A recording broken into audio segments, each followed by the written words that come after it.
Bon dia, soc Frederic Gallo, estem aquí a l'Agència de Residus i procedirem a començar el webinari sobre la subvenció per a projectes de foment de l'economia circular 2019.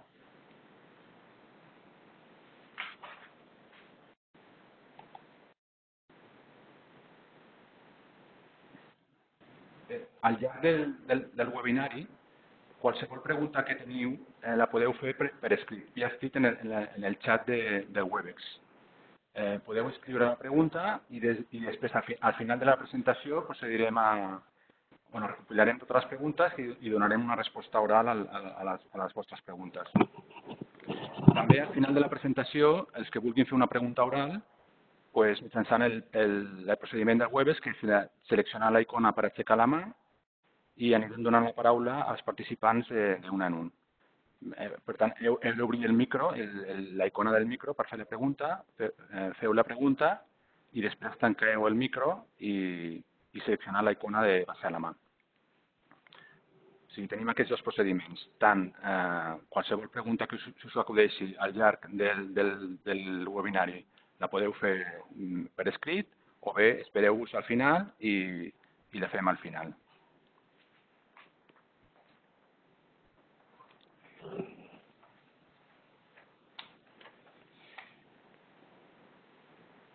Aquest webinari és sobre economia circular, però també en la web de l'Agència de Residus trobareu tots els webinaris que s'estan preparant. En concret tenim el d'utilització d'àrea reciclada de residus i la construcció, el foment de la recollida selectiva de residus municipals a les ens locals, també adreçat a entitats, universitats i empreses, la prevenció i preparació per a la reutilització de residus municipals i la investigació i recuperació de sòls contaminats. Tots aquests webinaris, si esteu interessats, els podeu accedir a través de l'Agència de Residus. Apunteu-vos per al dia que us digui. I després el que està molt relacionat amb el tema d'economia circular és el que es farà el 20 de juny, que és el de prevenció, preparació i reutilització i reciclatge de residus industrials adreçats a empreses.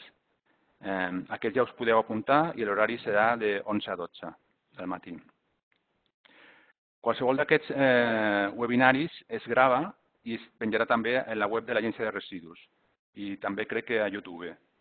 Per tant, si teniu qualsevol problema i no podeu accedir, sapigueu que sempre podreu accedir després.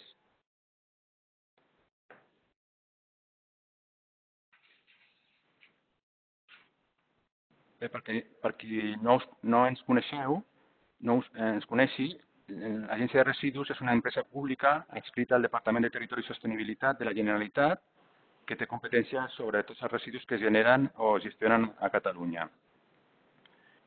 El tema d'economia circular es va plantejar en el Programa General de Prevenció i Gestió de Residus de Catalunya, el programa de 2013-2020, que es diu el PRECAT 2020, que estableix l'estratègia d'actuació en matèria de prevenció i gestió de residus. I llavors allà s'introdueix el tema d'economia circular i baixa en carboni i uns instruments com són aquestes subvencions. Una sèrie d'instruments per tal d'accelerar el trànsit cap a aquest tipus d'economia. L'economia circular, les empreses, ho hem de veure com una oportunitat de negoci. En concret, l'economia circular es basa en 3 principis fonamentals, que són dissenyar per prevenir residus i contaminants i alhora minimitzar l'ús de recursos no renovables. Un segon aspecte seria mantenir els productes i els materials en ús el temps més llarg possible. I un tercer aspecte seria millorar o no perjudicar el medi ambient en tot el cicle de vida del producte o servei. Aquest, sota el meu punt de vista, serien els 3 principis bàsics per als quals hem de tenir en compte a l'hora de presentar un projecte. En tant que complim un d'aquests punts, o els 3 punts, tenim més possibilitats que el nostre projecte sigui aprovat.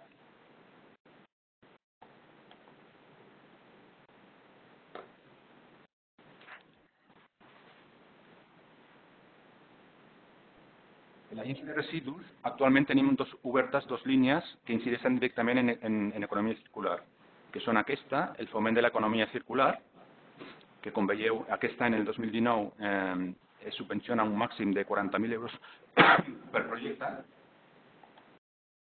I la segona línia és la prevenció, la preparació, reutilització i reciclatge de residus industrials, residus en origen, que és el webinari que us havia dit abans que es celebrarà el 20 de juny, que està subvencionat amb un màxim de 120.000 euros per projecte. Després hi ha una altra línia en la que l'Agència de Residus també participa, que és la dels nuclis d'acció de l'Agència per a la Competitivitat de l'Empresa, que estan subvencionats amb un màxim de 120.000 euros per projecte i 300.000 euros si és una associació d'empreses. En aquest cas, els projectes han de tenir una despesa subvencionable mínima de 200.000 euros, cosa que en els casos anteriors no hi ha despesa mínima ni despesa màxima. Com es subvencionen aquests projectes? D'on surten els diners d'aquests projectes, d'aquestes subvencions? Estan financiats parcialment amb el fons del cànon sobre la deposició controlada de residus industrials, que són els que heu de pagar que porteu residus a abocador. En concret, en aquest any 2019 es paguen un total de 15,80 euros per tona. Doncs, bàsicament, la majoria d'aquesta subvenció es paga amb aquest fons i la resta està subvencionada amb els pressupostos de la Generalitat.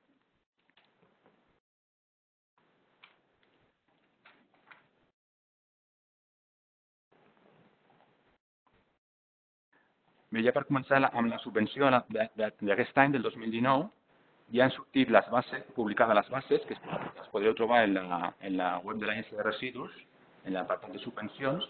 Han sortit tant la resolució com la correcció d'errades a la resolució.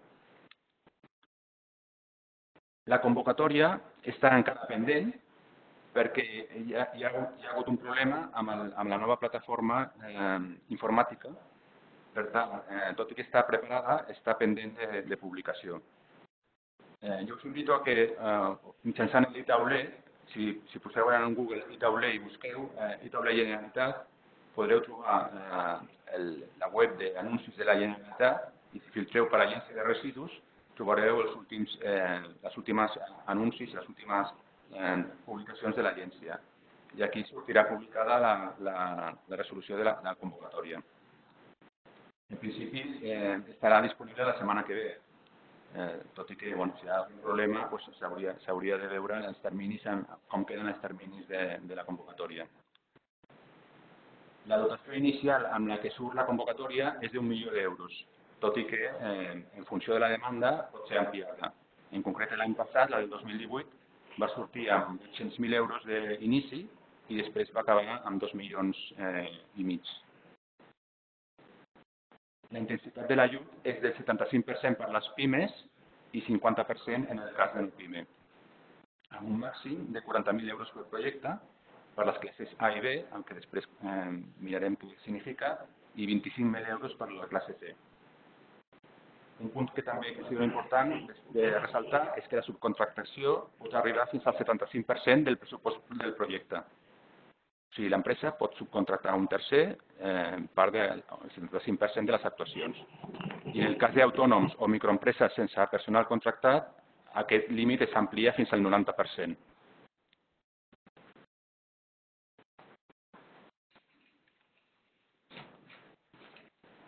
Si veiem la convocatòria de l'any passat, es van presentar un total de 101 projectes, dels quals 76 es van atorgar i 25 es van denegar per diversos motius. Bé per motius administratius, perquè no estaven completes tota la informació requerida o no van contestar als requeriments, o bé perquè el projecte simplement no era subvencionable. De les atorgades es va atorgar un total de 2.156.000 euros.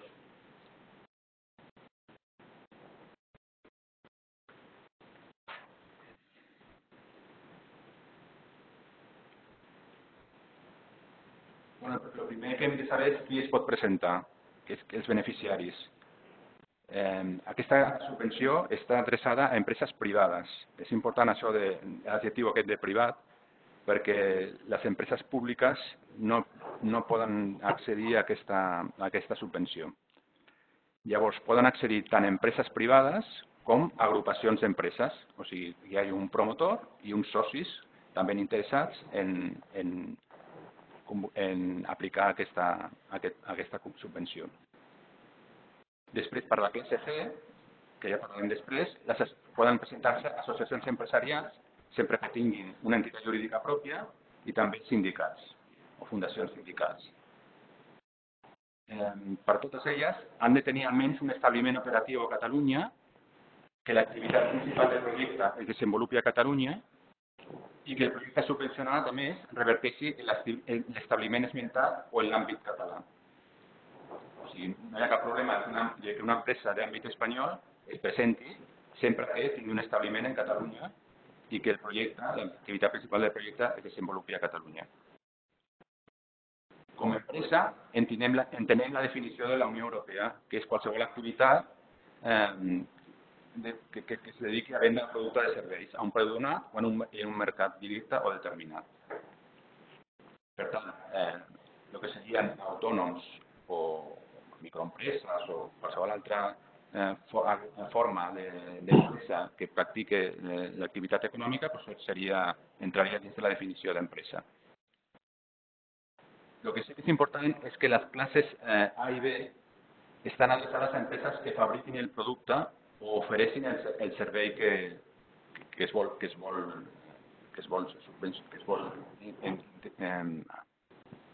subvencionar.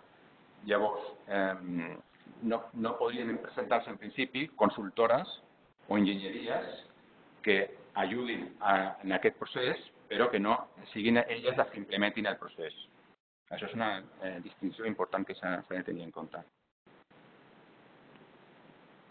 També s'ha de tenir en compte que en el cas de sol·licituds presentades per agrupacions d'empreses, la contribució del soci promotor al projecte ha de ser igual o superior a les contribucions individuals dels altres socis.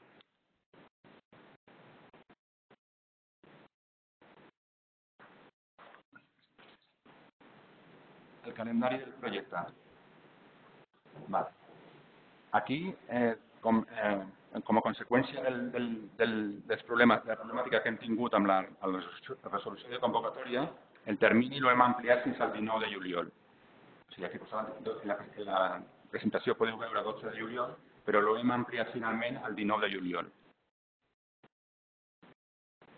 Una vegada nosaltres estudiem totes les sol·licituds rebudes, fem una proposta de resolució que normalment té lloc a novembre del 2019, a mitjans de novembre, a finals de novembre, i llavors les empreses hauran de contestar a una sèrie de requeriments. Aquelles empreses que no tinguin la documentació completa o que el projecte tingui alguna mancança, nosaltres farem un requeriment i les empreses hauran de contestar en un termini màxim de 10 dies. Una vegada contestat i acceptat aquests requeriments, es fa la resolució definitiva d'atorgament, que normalment té lloc a finals de desembre. Una vegada les empreses ja estan en la llista de la resolució d'atorgament, ja saben que podran tenir aquests diners una vegada facin les actuacions del projecte i presentin la justificació. El període d'execució d'actuacions és un màxim de 24 mesos, ampliable a 36. I el període de justificació econòmica s'ha de fer en un màxim de 4 mesos, ampliable a 6. Les modificacions del projecte s'han d'autoritzar sempre per l'Agència de Residus. O sigui, una empresa no pot modificar el projecte sense haver abans sol·licitat a l'Agència de Residus l'autorització per a fer-lo. I si vol ampliar el termini d'execució o el període de justificació, també les ha de demanar.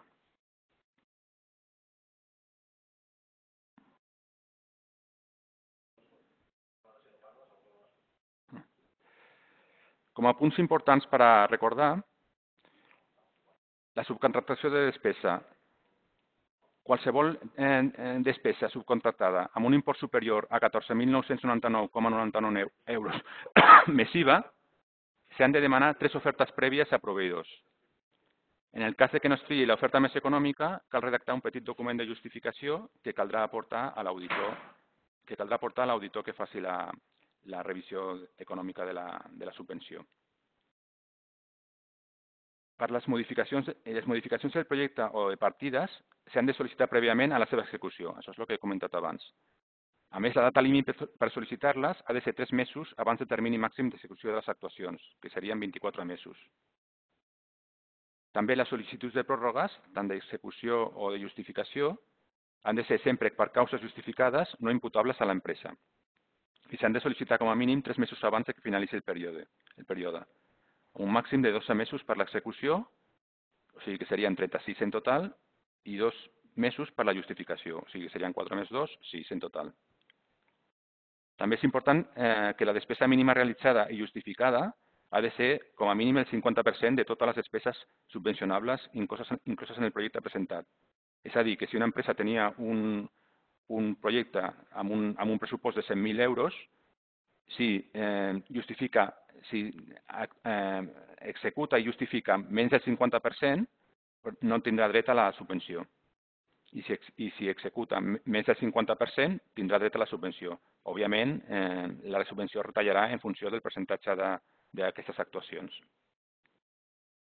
Però sempre que hagi fet més del 50%.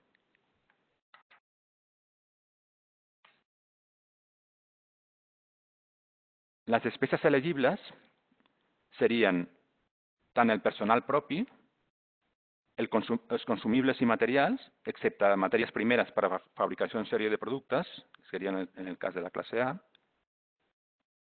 Per a la classe A,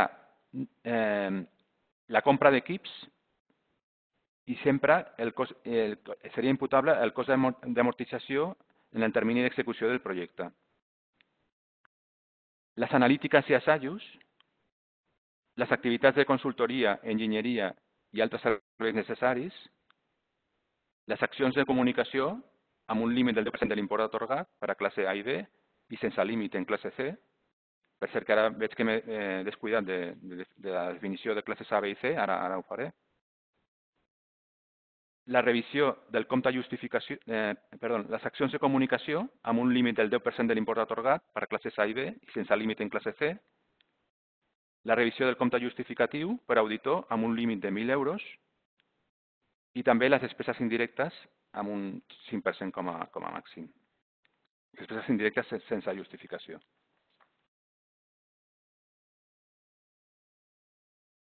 Bueno, ara sí que ve la definició de classes A, B i C. Què es pot presentar? Es pot presentar projectes que serien per implementar en el mercat nous productes o serveis. Nosaltres diem classe A. O bé, classe B seria per desenvolupar o testejar nous productes o serveis. I la classe C, que l'hem afegit aquest any, que seria per estudis sectorials amb accions de comunicació. O sigui, en classe A i B sempre ha d'haver una actuació. O sigui, no pot ser només un estudi, sinó que ha de ser una actuació. I en classe C seria un estudi d'un sector o d'un subsector. Tenim 9 categories d'activitats que entenem que són rellevants per cobrir tota l'economia circular, que serien, la primera, l'ecodisseny de nous productes o serveis. Què entenem per aquesta definició? Entenem projectes orientats a la creació de productes que utilitzen materials més sostenibles, com ara materials reciclats, o que tinguin una llarga durada, o que siguin reutilitzables, que siguin remanufacturats, reciclats, etc. Aquest any també hem afegit la substitució de substàncies de gran preocupació i substàncies d'ús restringit, que es poden trobar a la web de l'Agència Química Europea, l'ECA.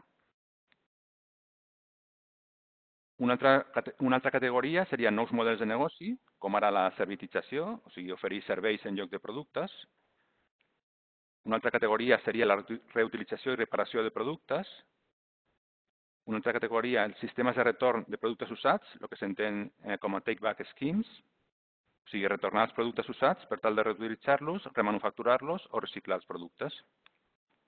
Una altra categoria, la remanufactura, o sigui, el procés de desmuntatge, recuperació de parts funcionals per tornar a posar en el mercat el producte.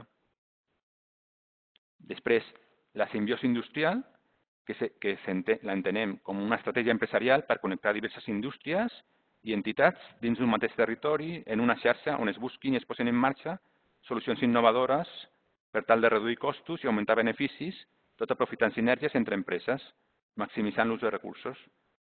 Per exemple, ús de subproductes, experiència, logística, etc. Sempre entenem que se minimitzant la generació de residus. Després, les aplicacions de materials o nous usos de materials reciclats. La vuitena seria nous processos o tecnologies per millorar les operacions de recuperació de residus. Per exemple, noves tecnologies que permetin recuperar residus que actualment no es recuperen o tecnologies que augmentin el rendiment de les operacions de recuperació de residus existents. I per últim, la mineria d'abocadors, que serien tot el procés de recuperació de materials residuals de dipòsits controlats per a un ús posterior com a materials secundaris o, quan no és possible, per al seu reaprofitament energètic. Aquestes serien les 9 categories de les classes A i B. Llavors, si el vostre projecte està dins, en principi hauria d'estar dins d'alguna d'aquestes categories. La classificació dins d'aquestes categories és simplement a nivell estadístic, o sigui, no té cap importància a l'hora de repartiment de fons. O sigui, poden haver el 100% que siguin d'ecodisseny, que normalment és la categoria que més èxit, entre cometes, té, i repartiria igualment. O sigui, això no té cap importància, el tipus de projecte que sigui. Si voleu veure amb exemples de l'any passat, que és com millor es veu, la primera que tenim un exemple d'ecodisseny, que seria l'ecodisseny de tovalloletes humides sanitàries, 100% biodegradables i compostables en la brossa orgànica, en base a fibres vegetals i amb productes químics no perjudicials, respectuosos amb el medi i degradables. Llavors, l'empresa que va presentar aquest projecte estudiarà l'estalvi de recursos i la minimització de residus, entre d'altres en la fase de producció, amb el propòsit de prevenir i reduir l'impacte ambiental durant tot el cicle de vida d'aquest producte. Aquest seria un exemple típic d'ecodisseny. Com a nous models de negoci, podríem posar l'exemple d'una cadena de supermercats que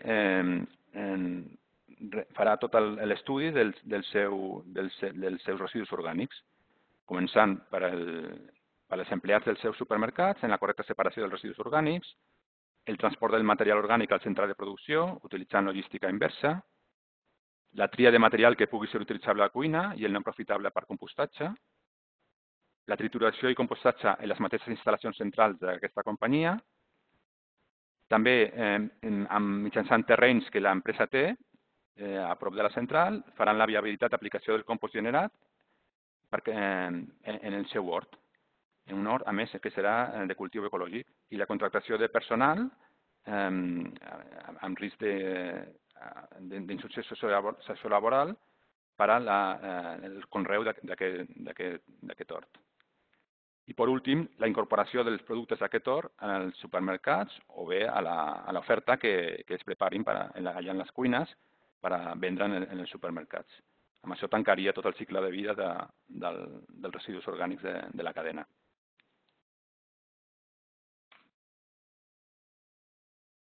Com a exemple de reutilització i reparació de productes, tenim una prova pilot d'una empresa que vol reutilitzar joguines. La prova pilot es centrarà en joguines de fusta o trencades o que no estan en bon estat, actualment no es poden posar en venda.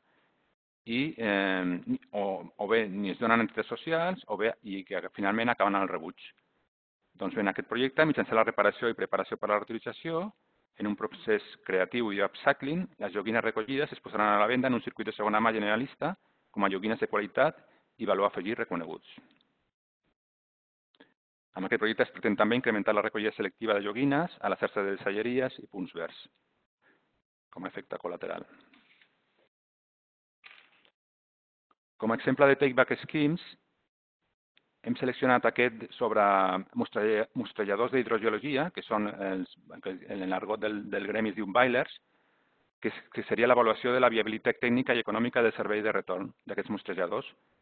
una vegada usats, no? Amb la finalitat de reutilitzar-los, reciclar-los o bé donar-los un ús alternatiu en el mercat agrícola, del medi ambient o de la construcció. Actualment aquests aparells es llencen o es deixen abandonats o es llencen a la brossa.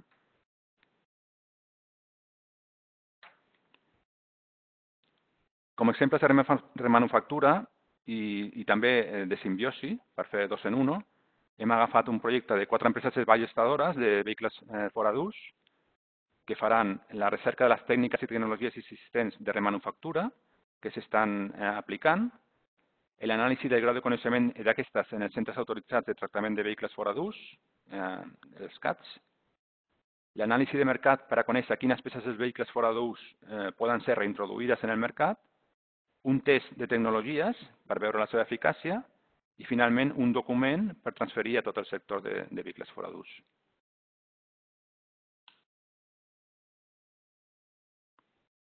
Com a exemple de noves aplicacions de materials reciclats, hem agafat el d'una empresa tèxtil que generarà un mostrari d'un mínim de 40 fils i teixits a partir de residus de diferent tipologia.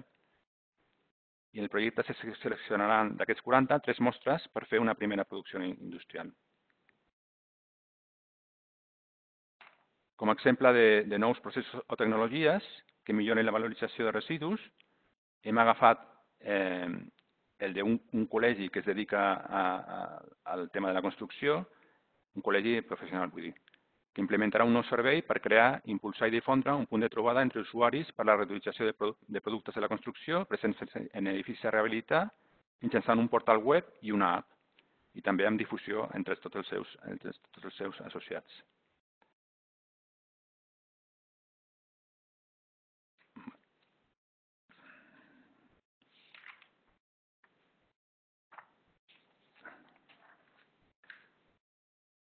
Com a exemple de classe 9, la classe d'abocadors, d'enginyeria d'abocadors, no hem agafat cap perquè només teníem un de l'any 2016 i no hem tornat a tenir més aplicacions.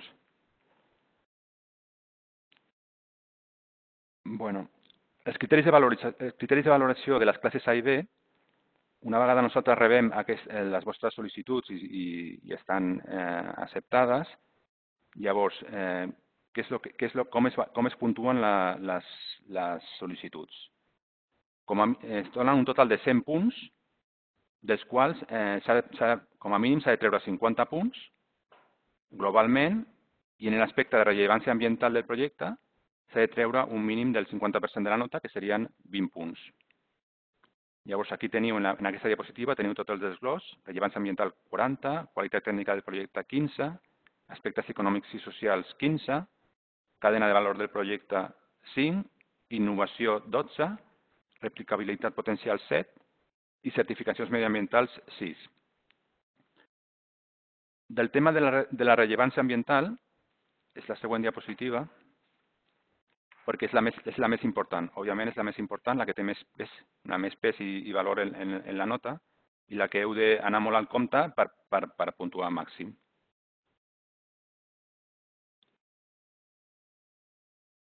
Què és el que tenim en compte a l'hora de valorar aquest criteri?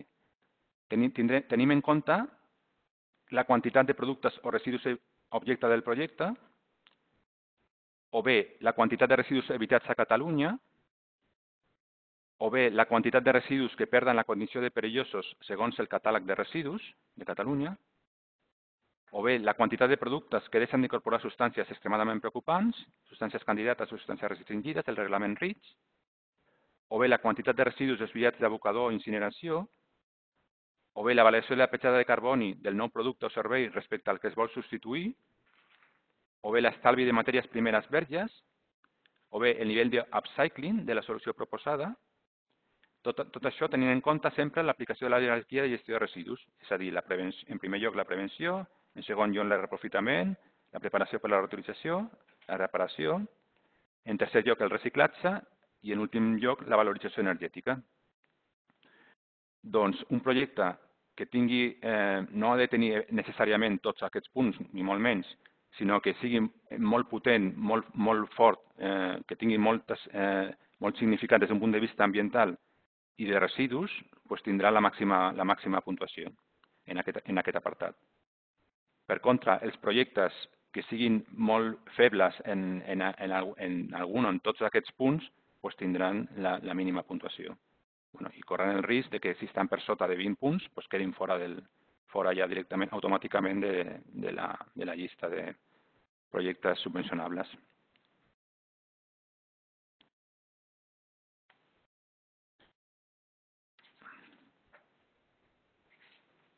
Després, la qualitat del projecte. Òbviament, tot això s'ha de reflectir en la memòria que haureu de presentar. Els aspectes econòmics i socials, és a dir, com influeix el projecte, tant els beneficis per l'empresa com els beneficis per la societat.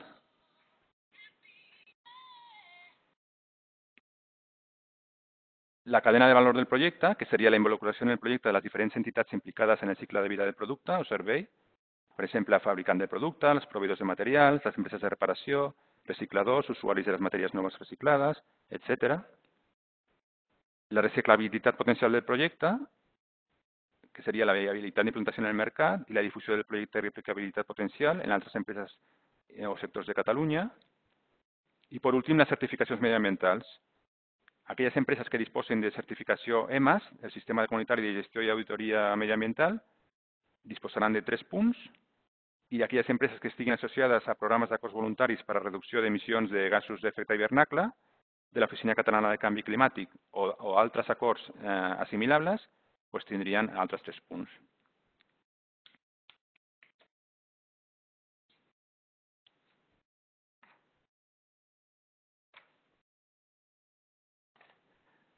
Per a criteris de valoració de la classe C, és a dir, per a aquells estudis sectorials sobre economia circular, la proposta d'estudi tindrà un valor de 40 punts. Aquest serà el més important, el més fort, que ara en la següent diapositiva ho veurem. Els mitjans empleats, és a dir, detalls dels mitjans humans, propis o subcontractats, experiència i dedicació del coordinador i responsables tècnics de l'estudi per part de l'associació empresarial. En tercer lloc, la rellevància ambiental del projecte dins del sector, 15 punts, que també ha de superar el llindar del 50%, o sigui, el projecte, per molt bo que sigui, si no té una rellevància ambiental, si no s'ha estudiat des d'un punt de vista ambiental, doncs no podrà ser subvencionable. Llavors, seria de mirar el benefici ambiental en el marc de l'economia circular, amb una primera estimació global del sector a Catalunya d'aplicació dels principis d'economia circular. El quart punt seria els aspectes econòmics i socials de les propostes, és a dir, explicació de com es calcularien i es presentarien els balanços econòmics i els aspectes socials associats a les propostes i quins indicadors i fonts es disposarien. I, per últim, també, i molt important, és la difusió, amb 20 punts, que seria presentar un plan de comunicació amb objectius i mitjans humans i materials adequats i suficients per a garantir la sensibilització i visualització en el sector, així com la proposta de lliurables específics.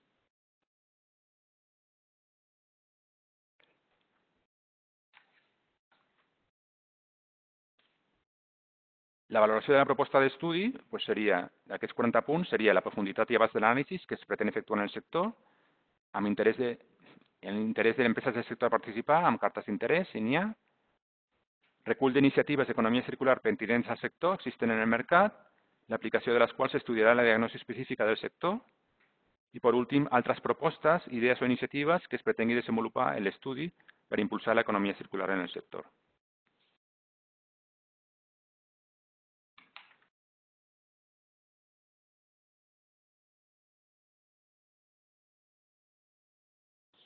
Quines serien les despeses elegibles? En aquest cas serien tant el personal propi, consumibles i materials, el lloguer d'equips, la compra d'equips només per la classe A, els assajos, la consultoria, enginyeria, altres serveis necessaris, les accions de comunicació, classes A i B, amb un límit del 10% de l'ajut sol·licitat, i la revisió del compte justificatiu per l'auditor. Tot això, ja hem comentat abans també, que es pot subcontractar l'activitat objecte de la subvenció fins al 75% i per a autònoms i microempreses fins a un 90%.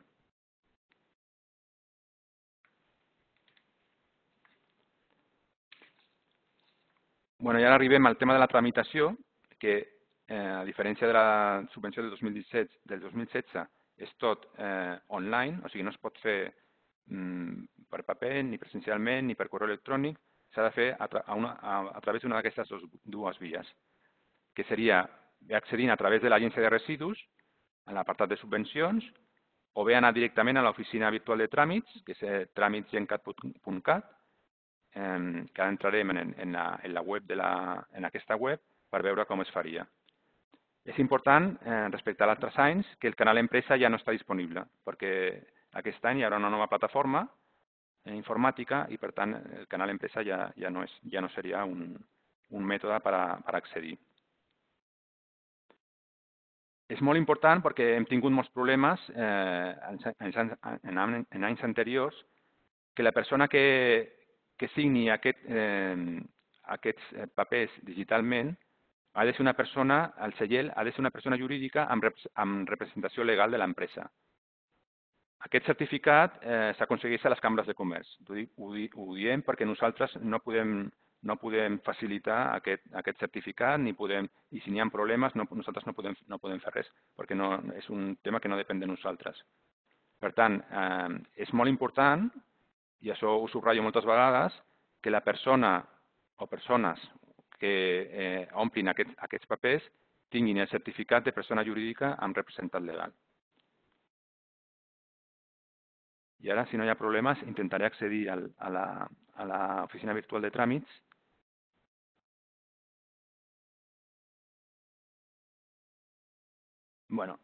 Primer, aquesta és la web de l'Agència de Residus, suposo que tots la coneixeu.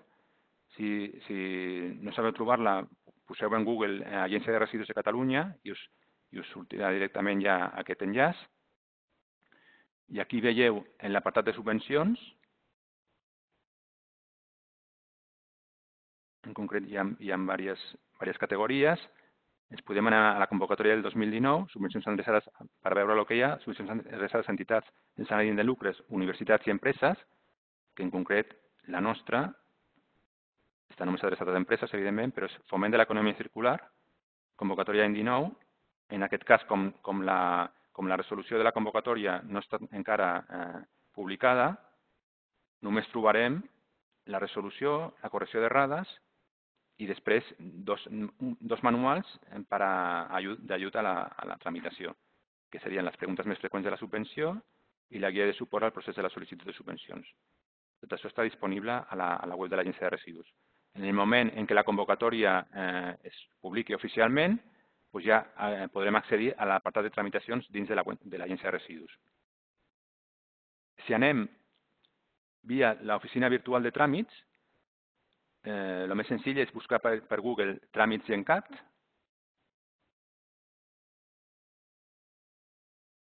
I anem aquí. El primer que ens surt és Tràmits Generalitats de Catalunya. Quin tràmit esteu cercant? Doncs en aquest cas ja economia circular. Estem cercant els tràmits sobre economia circular. I aquí ens surten els que hi ha. Evidentment el de 2019 encara no hi és, però aquí tenim, per exemple, si anem a la convocatòria de l'any passat, del 2018, ajut per als projectes de foment de l'economia circular, trobarem tota la informació que s'ofereix, que és la mateixa exactament que la de l'Agència de Residus. Trobaríem la documentació relacionada, trobaríem normativa, l'organisme responsable, que evidentment és l'Agència de Residus, i aquí va dirigit. Llavors podríem fer tota la tramitació adequada, que seria la sol·licitar, que evidentment ja està passada fora de termini, o l'aportació de documentació, si volguéssim demanar una modificació de projecte o una sol·licitud d'ampliació de terminis, doncs la portaríem aquí, en aquest apartat. I faltaria un tercer, que estem a punt ja de penjar-lo, que seria la justificació econòmica.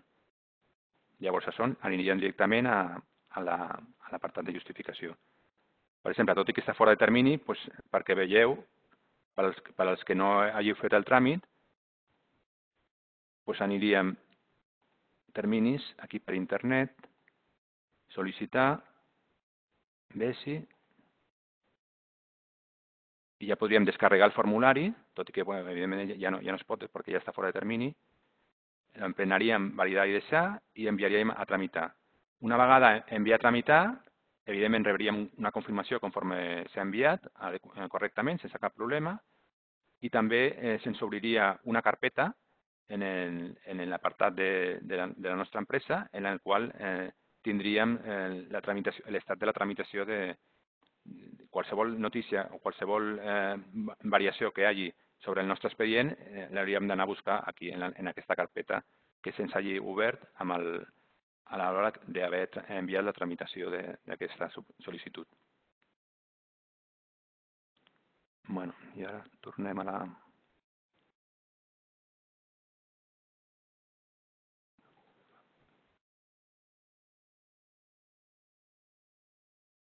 Aquí.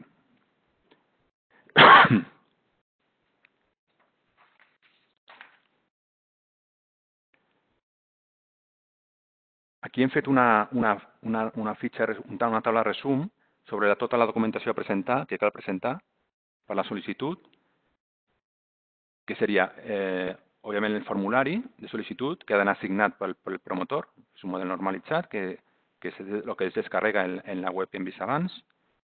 La memòria del projecte, que aquesta memòria ja podeu, els que ja tingueu el projecte aprovat, podeu ja començar a fer la redacció, tot i que no estigui disponible la tramitació, però ja podeu fer la redacció segons les bases de la convocatòria, que és un model no normalitzat, cadascú l'ha d'emplenar seguint l'índex i el contingut de les indicacions establertes en el punt 8 de les bases reguladores. Aquesta memòria és responsabilitat del promotor, tot i que evidentment si hi ha socis també han d'estar d'acord, però la redacció de la memòria en principi és responsabilitat del promotor. El pressupost del projecte per partides, que és un model normalitzat, és un full Excel normalitzat, que també és responsabilitat del promotor, i llavors, si hi ha socis, les partides dels socis també estaran dins d'aquest mateix full Excel, estaran assignades. Un altre model normalitzat que serà en compatibilitat amb altres ajuts que s'hagin demanat, o bé per a aquest projecte, o bé per a projectes de l'empresa, perquè com és un ajut de mínimis, la Unió Europea requereix que no se superin els 200.000 euros d'ajudes. Llavors, l'empresa ha de declarar quines altres subvencions ha rebut en els últims 2 exercicis. Això s'ha de fer tant el promotor com els socis. Han d'emplenar aquest model. També les dades, en el cas d'agrupacions d'empreses, les dades dels socis i agrupacions d'empreses, excepte el promotor, que les dades del promotor ja estaran incloses en el formulari de sol·licitud. La declaració de PIME, evidentment, si l'empresa és PIME, li interessa certificar-lo, per tant, ha de fer un model normalitzat, hi ha el model normalitzat que s'ha d'emplenar, tant el promotor com en el cas que hi hagi socis. Després, per el cas d'agrupació d'empreses, un acord de col·laboració, que també és un model normalitzat, un formulari normalitzat, que s'ha d'emplenar. I, per últim, documentació complementària. Si escau, per exemple, el tema de les certificacions, si es vol incloure un comprovant d'aquestes certificacions mediambientals, es pot incloure aquí, en aquest apartat. Tot això s'ha d'emplenar i carregar en el formulari de sol·licitud, que és un PDF que es carrega amb tots els documents i enviar-lo a la part de la tramitació.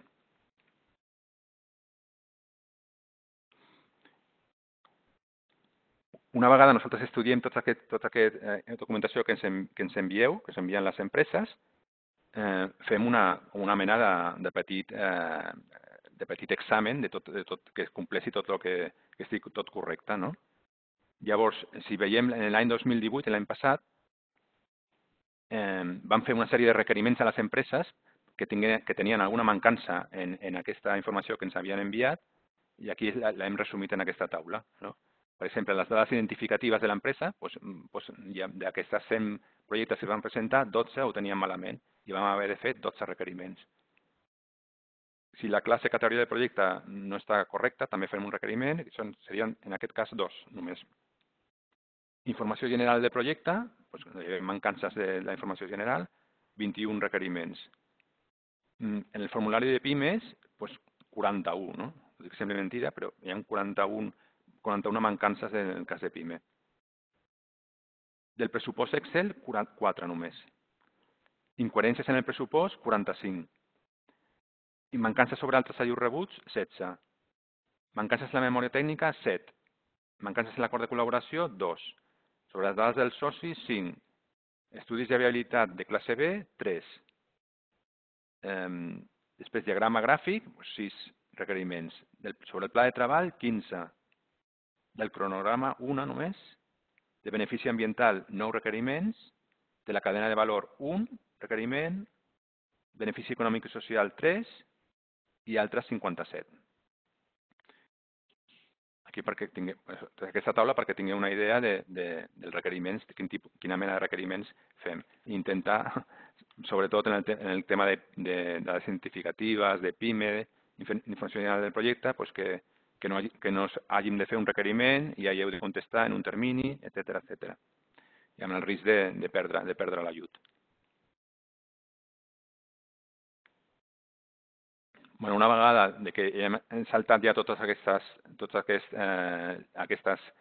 traves que tenim administratives i ja es publica la resolució d'atorgament definitiva, que és a finals de desembre, doncs sabem que ja tenim un termini per presentar el projecte en funció del cronograma que nosaltres hàgim fet en la sol·licitud. Haurem de preparar ja la fase de justificació, que ha d'incloure una memòria de resultats, amb el contingut especificant en els punts 17.3 i 17.4 de les bases, una fitxa resum de comunicació de resultats, que és un model normalitzat, per això no us heu de preocupar en el tipus de document que heu de preparar, perquè ja està tota la informació necessària, una petita anàlisi de viabilitat tècnica, econòmica i ambiental i enfocament preliminar de negoci per projectes de classe B, evidentment per saber si aquest projecte té visos de tenir èxit en el mercat, i un compte justificatiu en un model normalitzat, molt important, amb un informe d'auditor que ho certifiqui.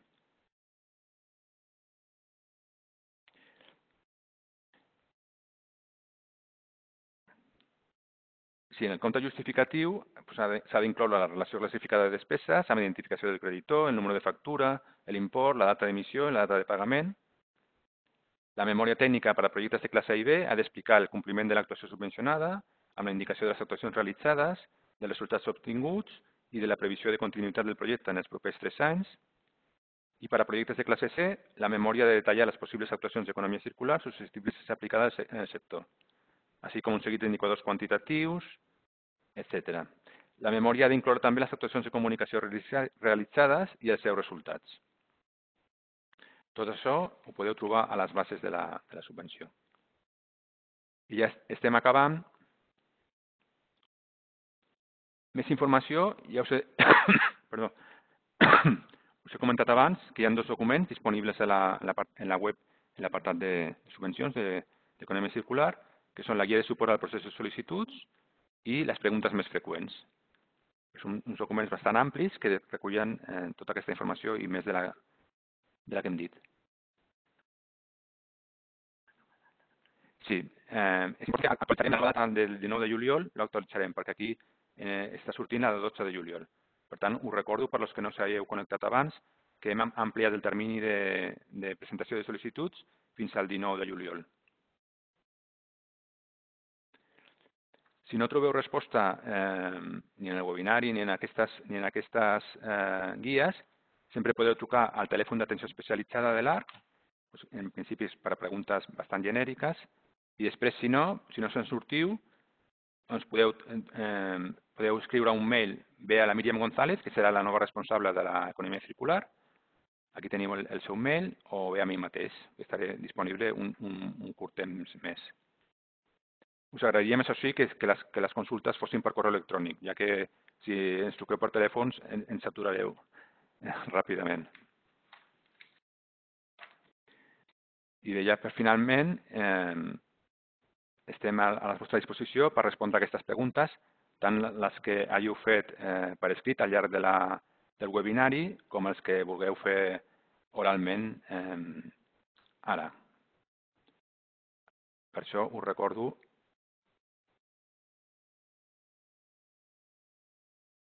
aquí. Per fer preguntes orals heu de seleccionar l'icona aixecar mà i anirem donant torns de paraula. Bueno, ara anem mirant les preguntes que s'han fet, que de moment n'hi ha 2 només. Llavors entenc que s'ha de ser empresa i no autònom, oi? No, o sigui, pot ser una empresa o pot ser un autònom, el que entenem per empresa, o pot ser un autònom. Un autònom, o sigui, una persona sola o dues persones, el que siguin, o microempreses també. O sigui, amb això no hi ha cap limitació. No sé si queda clara la resposta. O sigui, les persones que treballen per compte propi, les empreses familiars, associacions, societats o qualsevol altra entitat que desenvolupi una activitat econòmica de manera regular poden ser considerades com a empreses.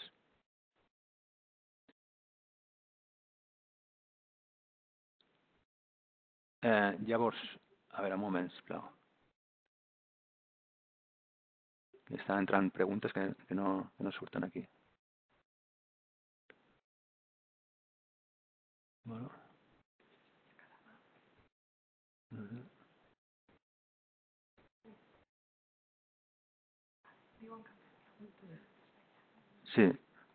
Sí, una persona que diu que ha fet preguntes i no les veiem. A veure, un moment.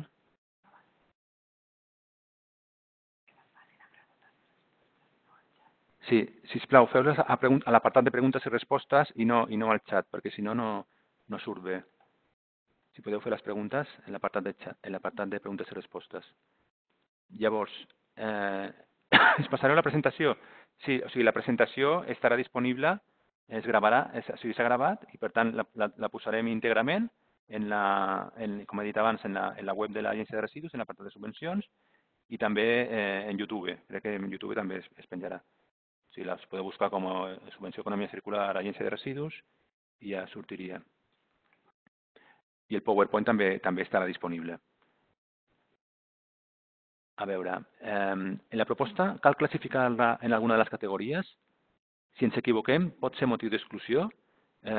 Sí, o sigui, s'ha de classificar una categoria dins una d'aquelles 8 categories o 9 categories i després pot ser motiu d'exclusió? No, o sigui, simplement o bé o us fem un requeriment si no ho tenim clar nosaltres o bé si veiem que és un error molt clar, doncs simplement nosaltres canviem la categoria. Vull dir, com he comentat al principi, això no té cap conseqüència a l'hora de valorar la subvenció. No?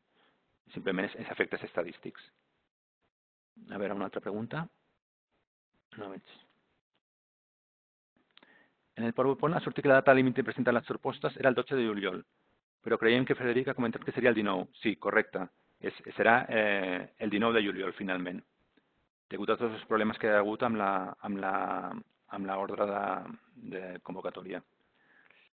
La signatura digital entenem que l'emesa per Hisenda també és vàlida, no? O només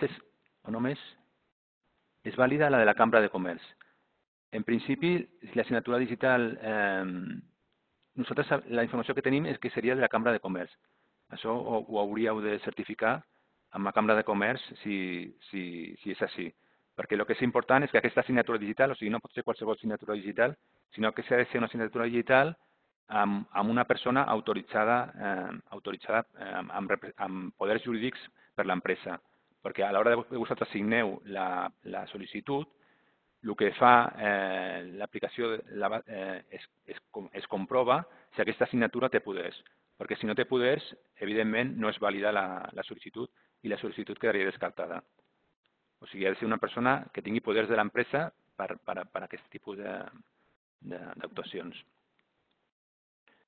Les ajudes rebudes per part de cada soci s'imputen com a mínims al promotor o s'imputen per a cada soci.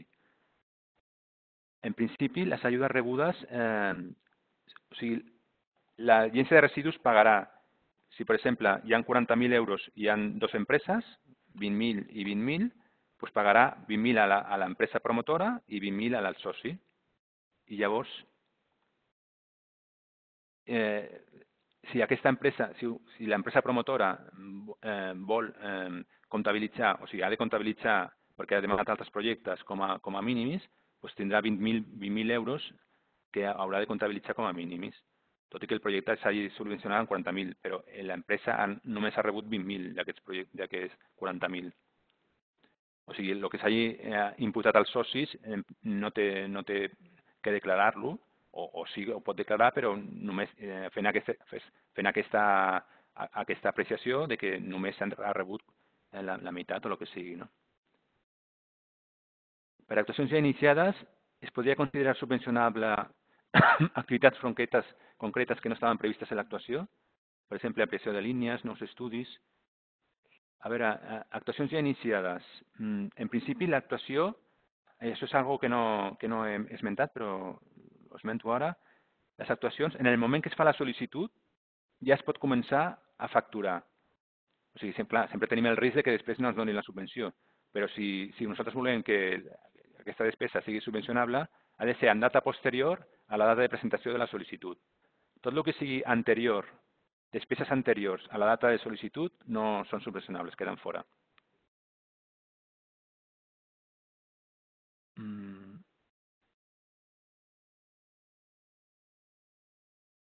Sí. I després, clar, tot el que no estigui en la sol·licitud, totes les actuacions que no estiguin previstes en la sol·licitud, que no estiguin explicades, com ampliació de línies, nous estudis, no sé si entenc bé la teva pregunta, doncs no seria subvencionable. O sigui, ha d'estar tot perfectament detallat, totes les actuacions que es vulguin fer en la sol·licitud, en la memòria. Una altra pregunta. Una cambra de comerç pot ser beneficiària? Una cambra de comerç entenem que seria per a la classe C. En principi sí. Si aquesta cambra de comerç té entitat jurídica pròpia, representa varis associats amb els quals la cambra vol fer un estudi de viabilitat de l'economia circular en un sector determinat dels seus associats o en general, doncs en principi no veig inconvenient pel qual no podria ser, no? L'únic que, això sí, l'únic requisit legal és que tingui entitat jurídica pròpia. Una altra pregunta, què s'entén per microempresa? La definició legal de microempresa ara no la tinc aquí, però bueno, en principi seria, estem parlant de que això ve al cas perquè empreses que no tinguin treballadors, o sigui que sigui una persona que no tingui treballadors, doncs clar, ja hem dit que fins al 90% de la subvenció es pot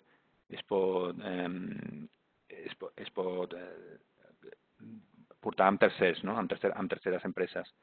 Per tant, qualsevol... A veure si estem buscant la definició de microempreses. No. Sí, hi ha una quantitat màxima de treballadors. Per tant, això hauríeu de buscar exactament la definició. En aquest moment no la tenim disponibles. Però ja et dic, o sigui, com a mínim una persona, ha d'haver una persona com a mínim. Una altra pregunta, són elegibles les despeses de càterings durant les jornades de comunicació, workshops o projectes tipus C? Per projectes de tipus C, en principi sí. O sigui, totes les actuacions necessàries per a donar a conèixer aquestes publicacions com events, evidentment s'ha de llogar un local, s'ha de fer flyers, el que sigui, no? Doncs tot això en principi és subvencionable. Això sí, s'ha de detallar bé. Per classe A només s'inclouen nous productes o també productes que ja estan al mercat.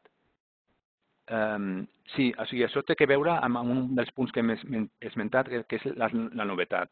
O sigui, si és un producte que és molt novetós en el mercat, que l'actuació pràcticament no hi ha, no hi ha competència, doncs això està molt valorat, perquè evidentment té un risc. I llavors té més punts que un que tingui, és un producte que ja estigui disponible en el mercat, però que hi ha petites variacions o el que sigui, però també en principi és subvencionable. O sigui, si el producte ja està o el servei ja està en el mercat, això no treu de que sigui subvencionable el projecte. Una altra pregunta, és factible presentar un sol projecte de codisseny de dos nous productes amb estratègies de codisseny diferents? A veure, aquesta pregunta té truco. Un sol projecte de codisseny. En principi, clar, o sigui, l'empresa hauria d'implementar els dos, no? Perquè, clar, no pots dir, bueno, doncs estudiarem, a veure... si és un projecte de classe B, o sigui, de prova pilot, podria ser perfectament un projecte que sigui estudiar dues estratègies diferents i veure en funció dels resultats quin seria el més viable. Sí, en principi sí. S'hauria de veure el cas concret, però en principi no veig problemes per aquest cas. Una altra pregunta. En la classe C es pot demanar una subvenció per desenvolupar un pla d'empresa? Mm, a veure, la classe C, la idea de la classe C és estudiar la viabilitat, perdó, la viabilitat de la implementació de l'economia circular en un grup d'empreses. En un grup d'empreses que pertanyin a un sector. Per tant, que sigui un pla d'empresa per a una empresa determinada o per a una empresa genèrica, no l'acabo de veure. Tot i que, bueno, si és un pla d'empresa que és molt novetós, vull dir, el pla d'empresa d'un projecte d'economia circular i que podria ser ampliable a totes les, o a moltes empreses del sector, doncs igual en aquest cas sí. Sempre ja dic que siguin els requisits aquests, no? Que sigui un pla d'economia circular, un projecte, una idea d'economia circular que requereixi fer un pla d'empresa. Ara en aquest moment no se m'acudeix quina mena d'exemple pràctic podria ser, però en principi sí, però ja et dic que s'hauria de veure el cas concret. Cal que la proposta sigui una novetat i diferent de les presentades en altres anualitats. Una idea d'un projecte subvencionat podria presentar-se en un altre lloc amb problemàtica diferents. Sí, o sigui, no cal que sigui una diferent d'un altre projecte, que entenc que sigui la pròpia empresa la que presenti un projecte que sigui molt similar a un altre projecte que havia presentat l'any anterior. Llavors, clar, s'hauria de justificar, perquè clar, jo podria ser una empresa que cada any presentés el mateix projecte i fes les mateixes actuacions, per tant no tindria sentit. Ara bé, si jo presento un projecte que és molt similar però que les condicions varien i que per tant es pot entendre com un altre projecte, doncs sí, però evidentment s'hauria de veure el cas concret. Es pot demanar un projecte global per estudiar quines accions d'economia circular són viables per l'empresa sense executar-ne cap? No, o sigui, una empresa, un estudi, en principi els estudis genèrics no són subvencionables en aquesta subvenció. O sigui, ja es va fer molt a propòsit perquè els estudis no fossin subvencionables, perquè clar, si no, això no tindríem, o podria no tenir, podria ser una pèrdua de diners, evidentment, molt gran, perquè simplement ens dedicaríem a fer paper. Llavors, el que es va pretendre amb aquesta subvenció és fomentar el que és la implementació o l'actuació real, no?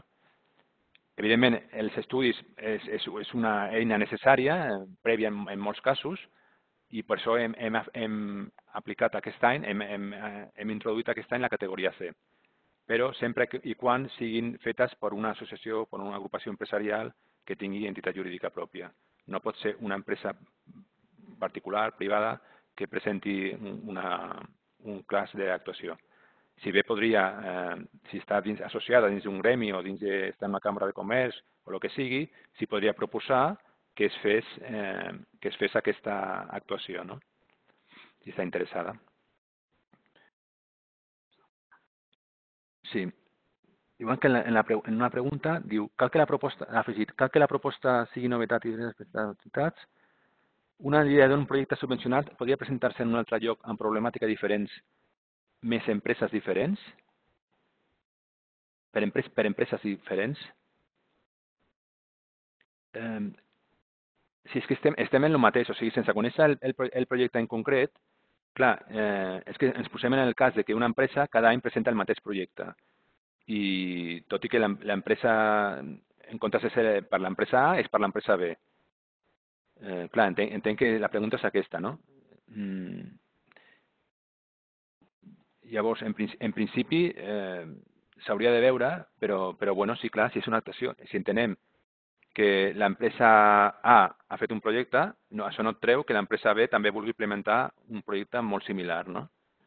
Pues en principi sí, no veig cap base ara en aquest moment no se m'acudeix cap base per la qual poguéssim rebutjar aquest projecte. No? O sigui, es podria molt bé fer un mateix projecte per diferents empreses, per a empreses diferents. Sí, podria ser. Sí, sí.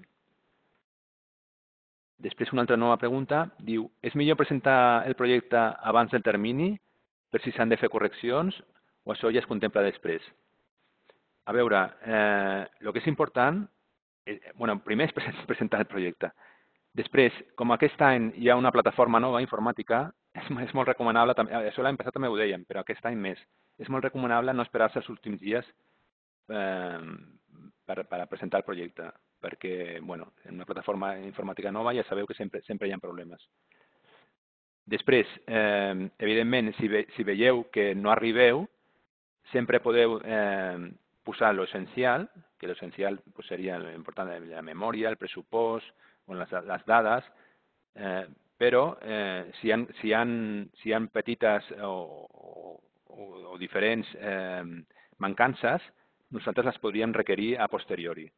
Però, evidentment, si vosaltres, en la memòria que presenteu, el projecte pues, es veu que simplement que no és subvencionable, ja és que quedarà fora directament, ja no us farem requeriments perquè empleneu dades administratives o petites mancances tècniques que hi hagi en la memòria o en el pressupost, sinó que ja directament quedarà fora, perquè veiem que el projecte no és subvencionable. Per tant, és molt important que fer la memòria bé perquè es pugui avaluar el projecte, que això és el primer que nosaltres mirem, si el projecte té la puntuació del projecte. I després, l'altre, vull dir, si hi ha alguna cosa que veieu que no arribeu a temps per aconseguir la informació necessària, doncs això ho podeu deixar i ja nosaltres ja ho requeriríem. ¿Vale? Després, una altra pregunta. Quin enfocament té el cicle de vida?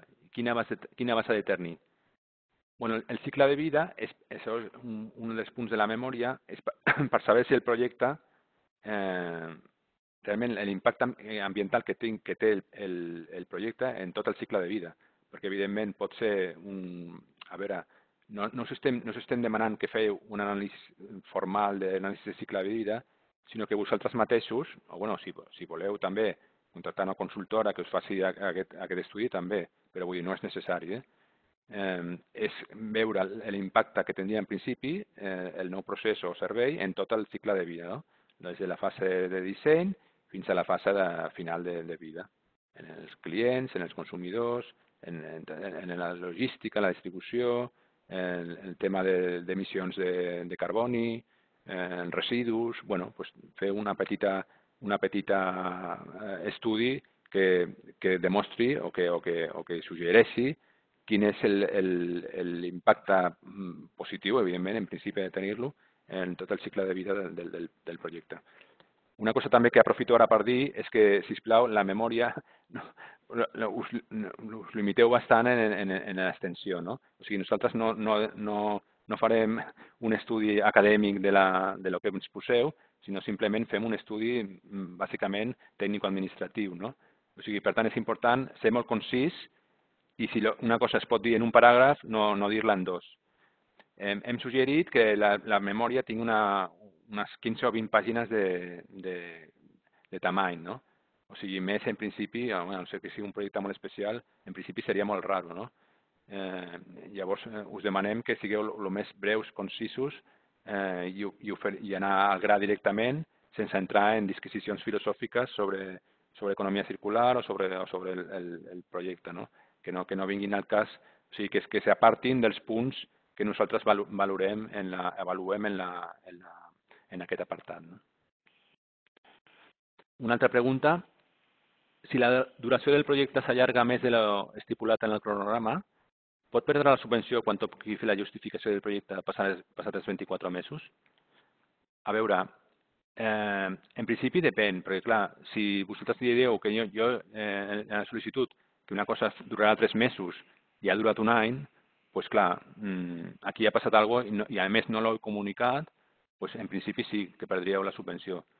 Tot i que, bueno, jo el que recomano sempre és, si jo preveig que el tema s'allargarà, doncs demano el termini màxim que em permet la subvenció, que són de 24 més 12 mesos.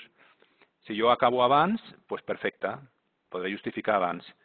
I així ja em curo en salut. ¿Vale? O sigui, sempre comunicar qualsevol canvi respecte a la sol·licitud, comunicar-la. Sí. No sé si algú ha fet alguna pregunta i no l'ha respost, sisplau. que la faci ara? Que la faci ara? Perquè pot ser que ens hàgim saltat alguna pregunta. Sí. O si algú fa alguna pregunta oral, si algú té alguna pregunta oral que la vulgui fer, podeu aixecar la mà, la icona de la mà, i llavors, en principi, us hauríem de sentir per l'altaveu, pel micro. Jordi Oliver, tens la mà aixecada? Albert, si m'estàs escoltant, sisplau, no sentim el Jordi Oliver. No et sentim, Jordi, eh? No sé si estàs parlant o no. Has d'obrir el micròfon, també, el teu micròfon l'has d'obrir, eh? Ara. Sí, ara. Va, perfecte. Gràcies. Bueno, bon dia i Bon dia, Jordi. I gràcies per la presentació que heu fet. Bé, veig que com a convocatòria, diguéssim, és molt similar a dels anys anteriors. Sí.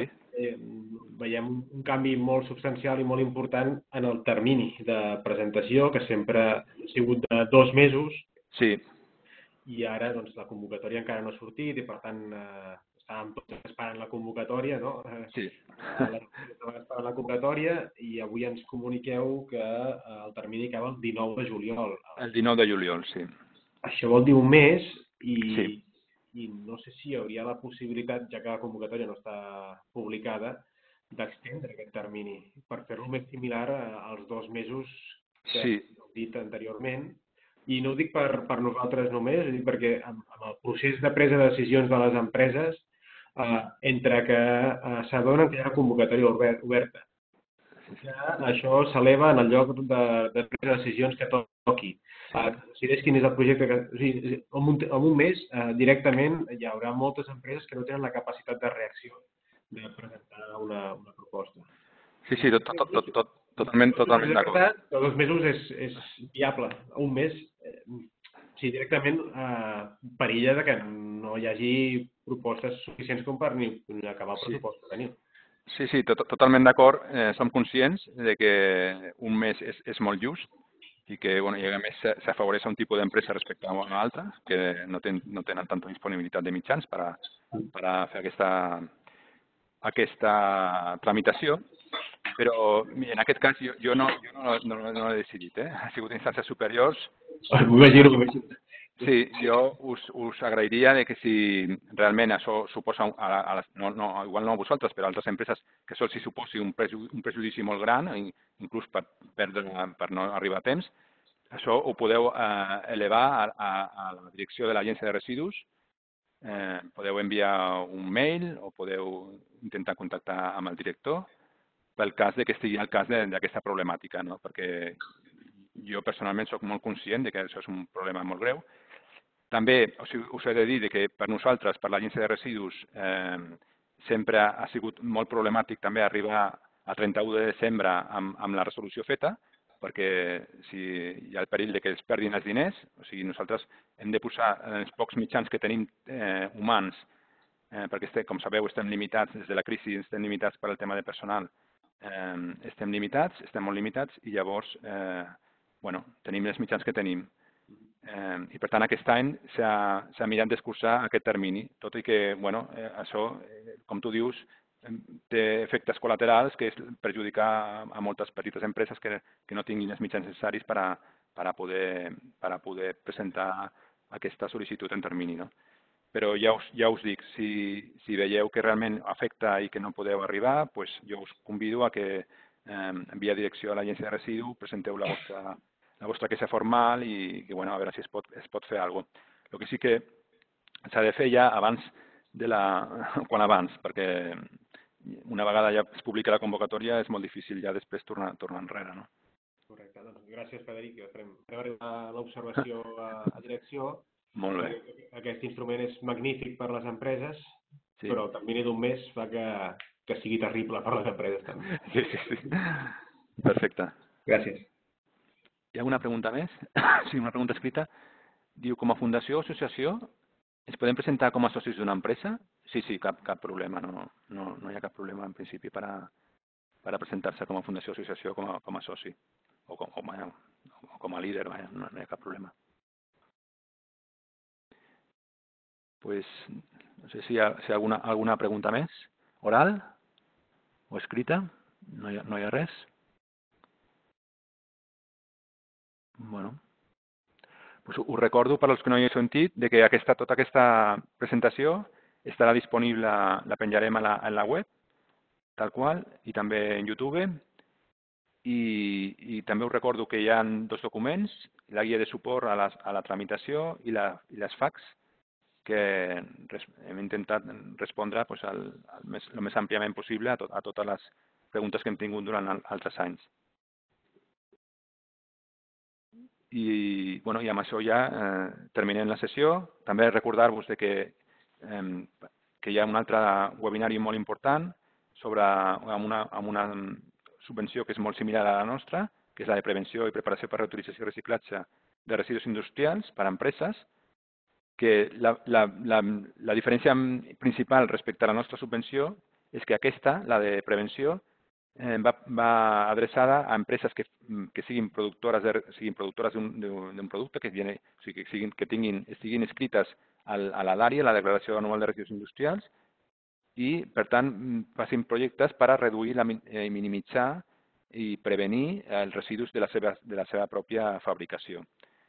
Aquest seria el target principal d'aquesta subvenció, que ja us he dit, el 20 de juny del 2019 es farà el webinari de la subvenció. Llavors, per a moltes empreses serà interessant saber els objectius i els terminis i tota la temàtica que es pot demanar, perquè potser és millor presentar-se en aquella subvenció que en la nostra, no? I, si no hi ha més preguntes, ja tanquem la sessió i donar-vos moltes gràcies a tothom per la vostra participació, per la vostra presència i que hi hagi molta sort a tots aquells que vulguin presentar-se. Moltes gràcies.